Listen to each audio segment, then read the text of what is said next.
राज्य महामार्ग क्रमांक 73 कासा संजानच्या रुंदीकरण आणि सिमेंट काँक्रिटीकरणासाठी सुरू असलेल्या प्रकल्पाअंतर्गत अनेक आदिवासी शेतकऱ्यांची जमीन सार्वजनिक बांधकाम विभागाद्वारे ताब्यात घेतली गेली आहे। शेतकऱ्यांचे म्हणणे आहे की ही आमची हक्काची जमीन असूनही अद्याप मोबदला मिळाला नाही। पालघर जिल्हा आदिवासी अस्मिता संघटनेचे अध्यक्ष विलास वांगड यांनी मुंबईतील मंत्रालयात आदिवासी विकास मंत्री डॉक्टर अशोक उईके यांची भेट घेऊन निवेदन सादर केले। निवेदनात शेतकऱ्यांच्या हक्काच्या जमिनींसाठी पूर्ण बाजारभावानुसार मोबदला आणि व्याजासह रक्कम तत्काळ देण्याची मागणी करण्यात आली आहे।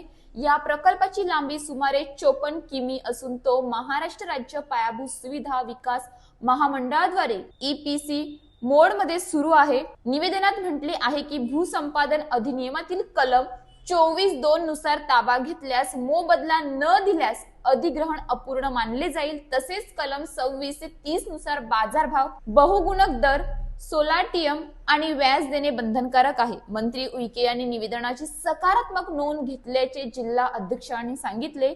शेतकऱ्यांमध्ये या विषयावर पुढील निर्णयाची उत्सुकता आहे आणि आपल्या हक्कासाठी संघर्ष करण्याची तयारी दर्शवली आहे। अशाच ताज्या बातम्यांसाठी आमच्या न्यूज पोलीस रिपोर्टर चॅनलला लगेच सबस्क्राइब करा आणि बेल आयकॉन दाबायला विसरू नका।